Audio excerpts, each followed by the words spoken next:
Now for the last part of this beautiful acid-base FRQ. This is G, and it talks about sorbic acid that we started off with as that sour acid. And again, it's commonly used as a sour flavoring and antimicrobial agent for foods. Now, here it says, after the addition of sorbic acid and potassium sorbate, and we're dealing with the pH of a soft drink. Let's make a little detour on to soft drinks here. Here you can see here's Kool-Aid, and down here is potassium sorbate listed as a preservative. Again, it's pretty good at killing microbes and preventing fungus. In addition to that, potassium sorbate. Here you can see in the Bakerpedia, they have the sorbic acid potassium salt, which is potassium sorbate, and the formula for a sorbate. And here you can see they've got a cookie. They say it's a food preservative, prevent mold, yeast, microbes, and you can see it's fine in all sorts of things, even wine. They talk about the water-soluble ingredient, and they give its formula, which is very nice. They say it's available in the form of powder or pellets that they can add to their baking stuff. And they talk about the pH, is what this problem is about. pH really is a major thing. We've got something that's very useful if you're going to go into any type of food industry.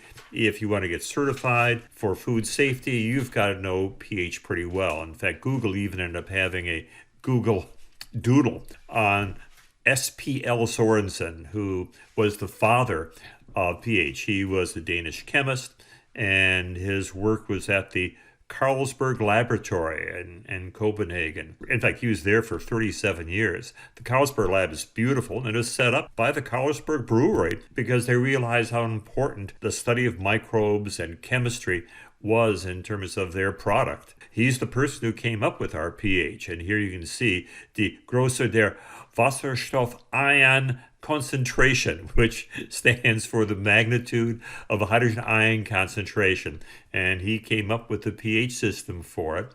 Of course, we should also give a little applause to our Lord of Logarithms, Napier, who came up with the discovery of logs a few years ago. We use them both together to find out about pH, foods, medicines. It's an important part of the AP Chem exam. So before we do the calculation, because this asks for a calculation, if the concentration of the sorbic acid is 1/10 molar, what's the concentration of the sorbate?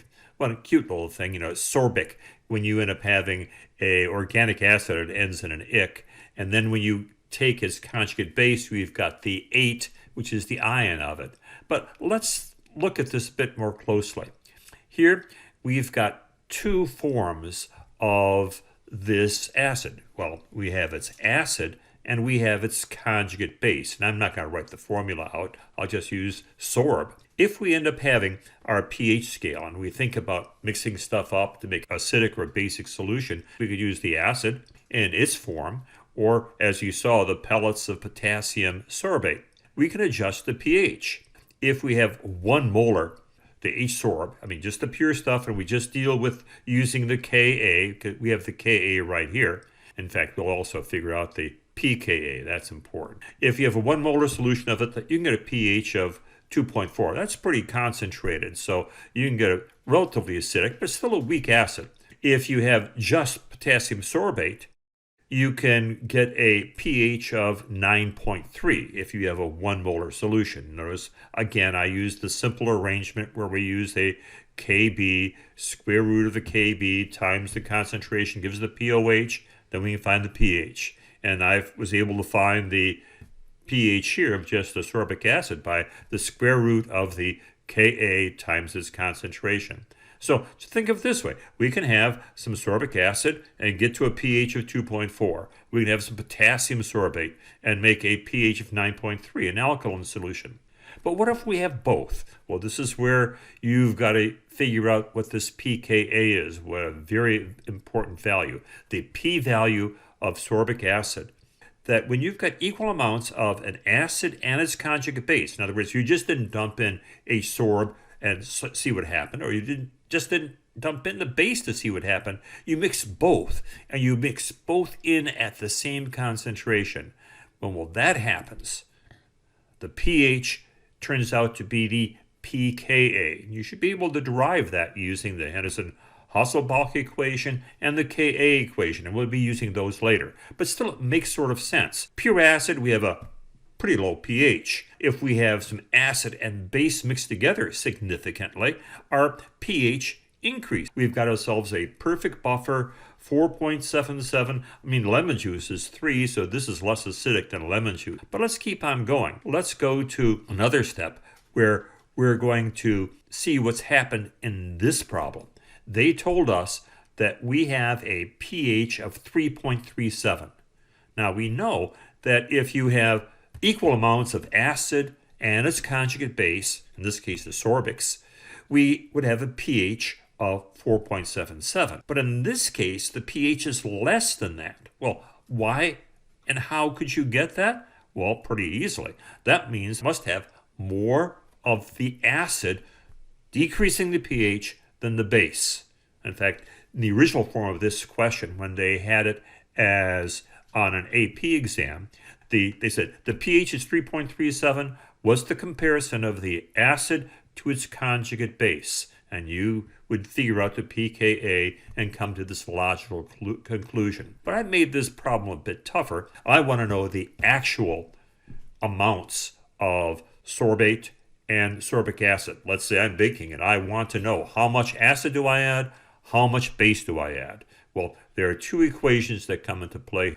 And here we've got Chem Advantage, and this is our week 13 when we deal with acids and bases, which, as you can see here, we're in January. And I'm going to go to the resources, and I'm going to go to the equation sheets. Here's the equation sheets. Notice they've got a ton of equations in terms of equilibrium and acids and bases. In fact, look, here's Ka, Kb, Kw, pH, pOH. Well, there are two equations here. Here's the one with a Ka, and it shows the hydronium ion that you have and the conjugate base and the amount of acid that you have. I mean, this is our sorbate, and this is our sorbic acid, and we have a Ka. Hey, we've got three numbers. We can do a calculation. That's a piece of cake. And then here they have the Henderson-Hasselbalch equation.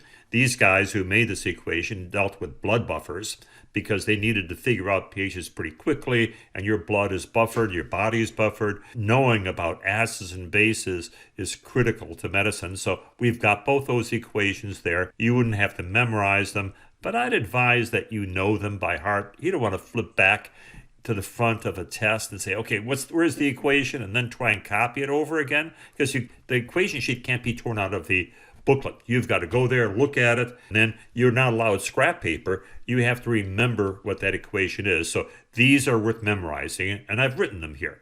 So let me reveal this. We can use either one. Either one's fine for dealing with a buffered solution, because this has got both the acid and the conjugate base. That's buffer city. Okay, here, let me pull this out. We can see what our equation is. I put in the Ka. There it is, 1.7 times 10 to the negative 5. I've been told that the acid is 1/10 molar, and I have to find out the concentration of the potassium sorbate. Well, we've got another variable, which is the H+, but we can get that from the pH. This is time for me to pull out my calculator. Okay, I've got my calculator. I'm ready to do the calculations. Let's look at my equation. I have a 1.7 times 10 to the negative 5. I would have written this down on FRQ. Is equal to the hydrogen ion concentration times my sorbate. That's what I'm looking for. Divided by the concentration of the acid form, the sorbic acid. I know the Ka. I know this 1/10. I got to figure out this H+. But I can do that because they give me the pH. If they give you the pH, you know the H+. That tells you what the hydrogen ion concentration is. That's why it's there. Let me pull out my second function, anti-log, because we know automatically do a pH. You want to change the hydrogen ion concentration, you take the anti-log, negative value of 3.37. Enter. I'll store that as X, store that value as X, so I can pull that back out and have to worry about retyping it in incorrectly. 4.27 times 10 to the negative 4. Yeah, it's acidic. That's what we expect. So now let's do the calculation. I'm going to take my 1.7 second function E times 10 to the negative 5, multiply by the 10th. That's an easy multiplication. I could have just put down 1.7 times 10 to the negative 6, but hey, I've got the calculator, and then I'm going to divide that by my H plus to solve for my sorbate. I hope your math is good enough so you can pretty well do that in your head. So I'm going to divide that, but I'm not going to type the number in again. I know that's X. Here we go. There. Look at that. There's our value. We have the value for the sorbate. Now, let's think about this for a second. We said because of the pKa, and remember we knew what the pKa was 4.47, that if you have an equal mixture, 1/10, 1/10, we have a pH of 4.77. But we have a pH of 3.37, so we've got to have less base than acid to make it acidic like that. And let me see what my calculator showed again. Yes, 0.004 molar. So our sorbate is pretty low in concentration because we want to make this solution a little bit acidic. Now, I'm going to switch over and do this in terms of using the Henderson-Hasselbalch. You could have used either version. Okay, my calculator is set up and I've got my equation for the Henderson-Hasselbalch equation. Tough one to say, but sort of fun. We've got our equation. We know the pH. We know the pKa. We figured it out earlier. That's something you should do routinely when you see Ka of an acid. And we know the concentration of the acid. So let's see if our math is good enough to solve this. I'm going to take my pH, which was 3.37, and I'm going to subtract from it the pKa because we've got the pKa here. So I get my subtraction, and I've got the 4.77, and that's going to produce my answer, a negative 1.4. Now, I've got a negative 1.4 equals the log of this ratio, so I'm going to have to take an anti-log. Again, this is where your math's got to be good, and anti-logs are easy enough to do. Thank goodness for calculators. Sure beats a log table, and maybe even a slide rule. So I'm going to take my second function answer. I could have typed that in almost as easily, but there we go, and we'll get the anti-log of that value, 0.03. In fact, look, this looks pretty interesting here, doesn't it? We've seen that number before. And all we have to do, since we've taken the anti-log, is now multiply the concentration of our acid times it to find the concentration of our sorbate. Even, okay, I'll do it, even though you could figure that out pretty well yourself. And I put my 0.1 in there. Let me see if I got that decimal point. 0.1. And enter, and voila, we have exactly the same answer, 0.00398. So I can write that down, 0.0039 is the concentration. I'll get my 0.00398. I'll do it to 3 significant digits, even though the pH had 2 significant digits, because you only count significant digits to the right of the decimal point, and you can't get 3 sig digs on a pH unless you're spending $1,000 for a pH meter. And here I've got my answer, and I need to know the concentration, and now I'll use my italics and say molar. Does this make sense? We've got a pH that is less than our pKa when we have equal amounts of sorbate and acid. So therefore we must have less sorbate, less basic making stuff, to allow the acid to do its stuff to keep it as a pH. And that's what we've got here. Yes, we've got a lower concentration of less base than we have acid. And this ratio is going to produce a negative value for the log because this ratio is going to be less than 1. And we subtract that from the pKa and we can get this. In fact, let's pull my calculator out. So I've got my answer of 0.00398. Let's check to see if it works on our Henderson-Hasselbalch equation. I pulled up my calculator and I'm going to try the Henderson-Hasselbalch with the answer that I've got. And we better get that 3.37 using these numbers. Well, we've got our pKa 4.77. There we go. That's what the pKa is. And I'm going to add to it, here I'll use my logarithm finally, what we calculated as being our concentration of our conjugate base, 0.00398, and we're going to divide by 1/10, which is the acid. Now, again, that's going to produce a negative log, and we'll see if we get that 3.37. Okay, this is scary. Double checking our answer. Enter. 3.37. We've got it. And of course, you'd never put this answer down. It's got way too many significant digits. So it looks like Henderson-Hasselbalch is working for us. We've double checked. We've got our beautiful answer.